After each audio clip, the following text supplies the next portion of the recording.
داخلی جو جذبات ہیں ان کو وہ شاعری میں ڈھال دیتا ہے، شاعری میں بیان کرتا ہے۔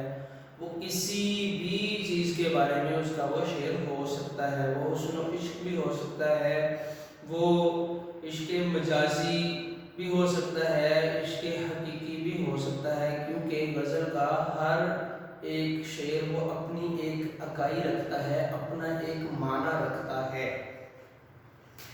تو آئیے پہلے مطلع، مقطع، قافیہ اور ردیف کو سمجھ لیتے ہیں۔ جیسا کہ آپ کی یہ غزل بھی آپ کے سامنے ہے، تو میں کچھ آپ کو وضاحت کر دیتا ہوں، مزید آپ نے اس میں غور و فکر کر لینا ہے۔ مطلع کا معنی ہوتا ہے نکلنے کی جگہ، طلوع ہونے کی جگہ۔ اصطلاح میں یعنی اصطلاحی معنوں میں یعنی شاعری کے اعتبار سے اصطلاح میں مطلع کسی غزل یا قصیدے کے پہلے اس شعر کو کہتے ہیں جس کے دونوں مصرے ہم قافیہ اور ہم ردیف ہوں، یعنی اس میں قافیہ بھی موجود ہو دونوں مصروں میں اور ردیف بھی موجود ہو۔ جیسا کہ اسی غزل کا پہلا شعر آپ دیکھتے ہیں تو شاعر نے میر تقی میر نے کہا ہے، ہستی اپنی حباب کی سی ہے، یہ نمائش سراب کی سی ہے۔ تو اسی طرح فقیرانہ آئے صدا کر چلے، میاں خوش رہو ہم دعا کر چلے۔ تو کر چلے ردیف ہے، جو ایک جیسے الفاظ ہوتے ہیں، اور جو ہم وزن الفاظ ہوتے ہیں یا ہم آواز الفاظ ہوتے ہیں ایک جیسے نہیں، وہ ردیف سے پہلے وہ قافیے کے الفاظ ہوتے ہیں، جیسے صدا، دعا، اور یہاں پر حباب، سراب۔ تو یہ مطلع قافیہ اور ردیف ہوتا ہے۔ مقطع کہتے ہیں، اس کے لغوی معنی ہوتے ہیں ختم کرنا، کاٹنا۔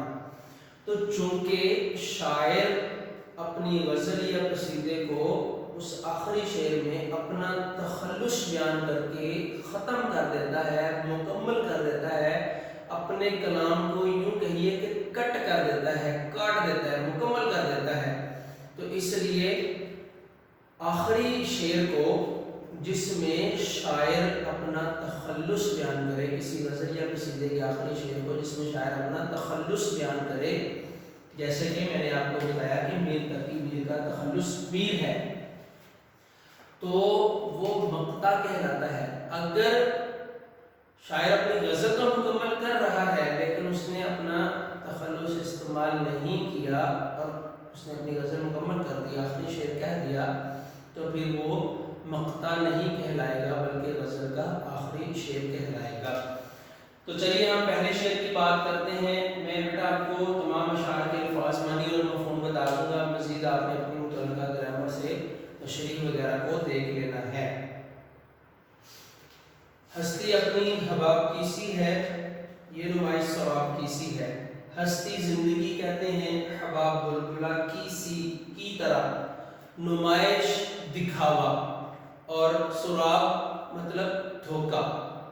تو اس شعر کا مفہوم یہ ہوا کہ میر تقی میر نے یہ شعر کہا ہے کہ زندگی ایک بلبلے کی طرح ہے، اور یہ جتنا کچھ بھی آپ کو دکھ رہا ہے، یہ جو کچھ بھی دکھاوے ہیں، یہ نمائش جو لگی ہوئی ہے زندگی کی، یہ سب دھوکا ہے۔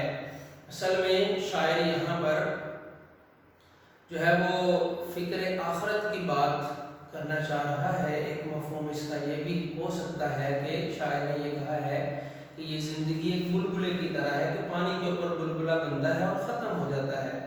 اسی طرح انسان دنیا میں آتا ہے اور نہ جانے کس وقت اس کی زندگی کی شام ہو جائے، وہ اس دنیا سے چلا جائے، اور یہ جتنا یہ کچھ بھی ہے دنیاوی زندگی ایک دھوکے کی مانند ہے، اور واقعی ہے بھی ایسے۔ حقیقتاً تو اخروی زندگی ہے جو دائمی زندگی، اور پھر اس کے بعد حساب و کتاب کے بعد وہ ابدی زندگی ہے، جنت والی زندگی ہے۔ تو ہم سب کو بھی چاہیے کہ اس زندگی کو ایسے گزاریں کہ ہماری ابدی زندگی جو ہے، اخروی زندگی جو ہے، قبر و حشر کی زندگی ہے، وہ پرسکون ہو جائے، وہ اللہ تبارک و تعالیٰ سے انعام و اکرام والی وہ زندگی ہو۔ اور یہ جو دنیاوی زندگی ہے یہ ہے عمل کی جگہ، یہ دارالعمل ہے۔ تو شاعر نے پہلے شعر میں یہ بیان کیا، دوسرے شعر میں اس نے کہا نازکی اس کے لب کی کیا کہیے، پنکھڑی ایک گلاب کی سی ہے۔ نازکی کہتے ہیں نزاکت کو، یعنی نازک ہونا، نرم و ملائم ہونا۔ لب ہونٹوں کو کہتے ہیں کیا کہیے، یعنی کیا بات کروں، جیسے کہتے ہیں یار اس کی کیا بات ہے۔ تو شاعر نے کہا ہے کہ اس کے ہونٹوں کی، یعنی وہ اپنے محبوب کی بات کر رہا ہے کہ جو اس کے خیالات میں اس کا محبوب ہے۔ یاد رکھیں یہ سلیبس کی باتیں ہیں، سلیبس کے اندر ہم نے فن شاعری کو، فن غزل کو سمجھنا ہوتا ہے، تو یہ شاعروں کے انداز ہوتے ہیں۔ تو پنکھڑی ایک گلاب کی سی ہے، پنکھڑی کہتے ہیں گلاب کی جو پتیاں ہیں، تو شاعر کے خیالات میں کوئی چیز ہے اور وہ اس کا محبوب ہے، اور وہ اس کی ہونٹوں کی بات کر رہا ہے، تعریف کر رہا ہے، اور ایک گلاب کے ساتھ اس نے تشبیہ دی ہے۔ گلاب کا پھول جو ہوتا ہے، تو اس نے کہا ہے کہ نازکی اس کے ہونٹوں کے ملائمت یا نزاکت کی کیا بات کریں، جیسے گلاب کے پھولوں کی پتیاں ہوں، اس طرح اس کے محبوب کے ہونٹوں کی نزاکت ہے۔ پھر اس طرح تیسرے شعر میں شاعر نے کہا کہ چشم دل کھول اس بھی عالم بھر، یہاں کی اوقات خواب کی سی ہے۔ چشم دل، دل کی آنکھیں کھولے، ایک تو ظاہری آنکھیں، دل کی بھی آنکھیں ہوتی ہیں۔ تو اس نے کہا ہے کہ شاعر نے کہا ہے کہ اپنی دل کی آنکھیں کھول لے اس بھی عالم پر، یہاں کی اوقات خواب کی سی ہے۔ عالم دنیا، یہ ایک عالم دنیا ہے، ایک عالم برزخ ہے، ایک عالم آخرت ہے۔ تو اللہ تبارک و تعالیٰ نے یہ دور رکھے ہیں کہ ایک دنیا میں بندہ آتا ہے، دارالعمل کرتا ہے، پھر قبر میں چلا جاتا ہے، پھر جب اللہ چاہے گا قیامت برپا ہوگی تو عالم آخرت ہوگا۔ تو شاعر نے کہا ہے کہ اپنی دل کی آنکھیں کھول لے، کیونکہ یہاں کی جو اوقات ہے، یہاں کا مطلب ہے یہاں، یہ وزن شعری کو برقرار رکھنے کے لیے یہاں کر دیا ہے، یہاں کی بجائے لفظ یہاں ہی ہے۔ اوقات کہتے ہیں حیثیت کو، خواب کی سی ہے، خواب کی طرح ہے۔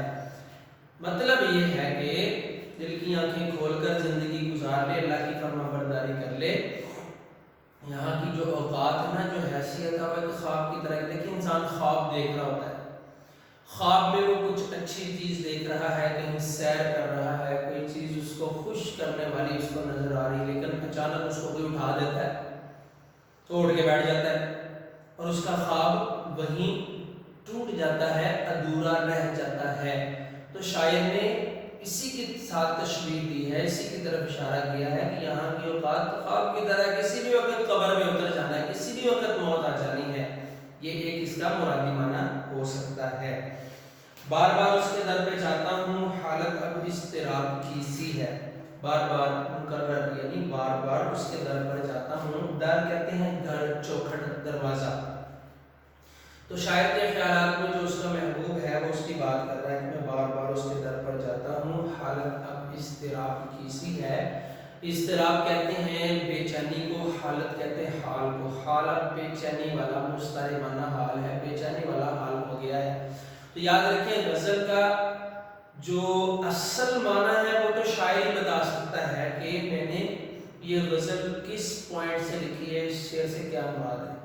چونکہ ہم اس فن کو سمجھنے کے لیے جب شعراء کی غزلیں پڑھتے ہیں، سنتے ہیں، تو پھر ہم ان کے معنی مرادی بیان کر سکتے ہیں، لیتے ہیں کہ ہاں شاید یہ مراد بھی ہو سکتی ہے۔ تو غزل کے اشعار کا ایک حقیقی معنی بھی ہوتا ہے، ایک مجازی معنی بھی ہوتا ہے۔ میں جو بولا کہا کہ یہ آواز اسی خانہ خراب کی سی ہے، اس شعر کا تعلق پیچھے والے شعر کے ساتھ جڑا ہوا کہ میں بار بار اس کے جو ہے وہ درد کے چکر لگاتا ہوں، حالت بڑی اضطراب والی، بے چینی والی ہے، اور میں نے اس کے سامنے آواز نکالی تو اس نے آگے سے یہ کہا کہ یہ تو وہی خراب حالت انسان ہے۔ تو خانہ خراب کا مطلب ہے خراب حالت۔ آتش غم میں دل بھنا شاید، آتش کہتے ہیں آگ کو، آتش غم مرکب اضافی ہے، غم، دکھ، درد کی آگ میں دل اب بن گیا، شاید ایسا ہو گیا۔ تو شاعر اپنی اس کیفیت کو بیان کر رہا ہے۔ دیر سے بو کباب کی سی ہے، کباب دیکھیں ہم کوئی چکن کا پیس کوئلوں کے اوپر رکھ دیں تو وہ جب پک کے تیار ہو جاتا ہے تو پھر خوشبوئیں آنا شروع ہو جاتی ہیں، دور دور تک کبابوں کی خوشبو آتی ہے۔ تو جب وہ زیادہ دیر پڑا رہتا ہے تو زیادہ خوشبوئیں چھوڑتا ہے، یہاں تک کہ وہ سڑنا بھی شروع ہو سکتا ہے۔ تو شاعر نے کہا ہے کہ دل اب تو غم کی دکھ کی آگ میں شاید بھن ہی گیا ہے کہ دیر سے یہ کباب کی خوشبوئیں آ رہی ہیں۔ میر ان نیم باز آنکھوں میں ساری مستی شراب کی سی ہے۔ اپنا تخلص بیان کیا ہے شاعر نے، تو یہ اس غزل کا مقطع ہے کہ میر ان نیم باز آنکھوں، نیم باز کہتے ہیں آدھی کھلی آدھی بند آنکھوں میں، میر اپنے آپ کو مخاطب کر کے کہتا ہے، شاید وہ محبوب کی بات کر رہا ہے کہ ان نیم باز آنکھوں میں، یعنی اس کی آدھی کھلی آدھی بند آنکھوں میں ساری مستی، مستی کہتے ہیں خمار کو، ساری مستی شراب کی طرح لگ رہی ہے۔